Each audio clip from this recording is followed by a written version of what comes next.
وَاعْبُدْ رَبَّكَ حَتَّى يَأْتِيَكَ الْيَقِينُ، موت کے آنے تک ایمان پر رہنا چاہیے، یعنی یہاں عبادت سے مراد ایمان ہے۔ وَاعْبُدْ رَبَّكَ، ایک جگہ ارشاد ہے اتقوا اللہ حق تقاتہ، اللہ سے ڈرو، تقوی اختیار کرو، ولا تموتن الا وانتم مسلمون، اور تمہاری موت ایمان پر ہونی چاہیے، یعنی ایسے اعمال کرو جس سے موت ہماری ایمان پر ہو۔ ہر چیز بوڑھی ہو جاتی ہے، انسان کے حالات بھی بدلتے رہتے ہیں، کبھی غریب، کبھی امیر، کبھی چھوٹے بن گئے، کبھی بڑے بن گئے۔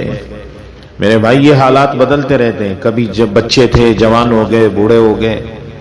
یہ دنیا ہمارا سفر ہے، ہر چیز یہاں بدلتی رہتی ہے، لیکن ایمان ایک ایسی چیز ہے کبھی نہیں بدلتی۔ ابو طالب نے کتنی خدمت کی نبی کریم علیہ السلام کی،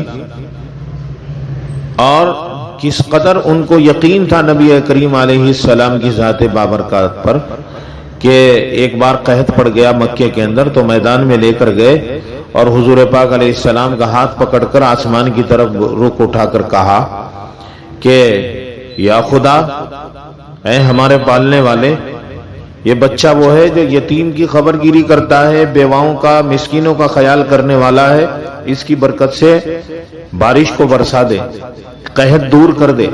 اللہ پاک نے وہ دعا ان کی قبول فرمائی۔ لیکن نبی کریم علیہ السلام نے ان کے آخری وقت میں کان میں کہا تھا کہ چچا جان میرے کان میں آپ کلمہ پڑھ دیجئے، اشہد یوم القیامہ، میں گواہی دے دوں گا تمہارے ایمان کی قیامت کے دن۔ تو انہوں نے کہا نہیں، میں تو اپنے آباء و اجداد کے دین پر ہی رہنا چاہتا ہوں اور اسی پر مرنا چاہتا ہوں۔ تو نبی کریم علیہ السلام روئے تھے ان کے جانے پر، اور اس بات پر کہ وہ کلمہ نہ پڑھ سکے۔ جب ان کی موت واقع ہو گئی تو نبی کریم علیہ السلام نے فرمایا تھا میرا بازو چلا گیا، لیکن ایمان مقدر نہیں تھا۔ تو اتنی قیمتی چیز ہے ایمان میرے بھائی، اللہ ہمارے ایمان کی حفاظت فرمائے۔ چھوٹی چھوٹی چیزوں میں بے ایمانی کر کر، کسی کو دھوکہ دے کر، اور کسی کی برائیاں کر کر، اور ایسے کام کر کر جن سے ایمان نکل جاتا ہے، اپنے ایمان کو ہم ضائع نہ کریں۔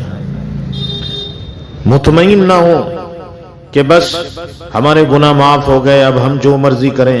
مطمئن نہ ہو اس بات کر کے آج قرآن پاک کی تلاوت کر لی، اب تو بخشے بخشائے۔ مطمئن نہ ہو اس بات پر کہ ہم نماز پڑھتے ہیں، بس اب تو بخشے بخشائے۔ روزانہ ہم استغفار کریں، روزانہ درود شریف پڑھیں، روزانہ تیسرے کلمے کا ورد کریں۔ اللہ مجھے بھی عمل کی توفیق دے، اللہ آپ کو بھی عمل کی توفیق دے۔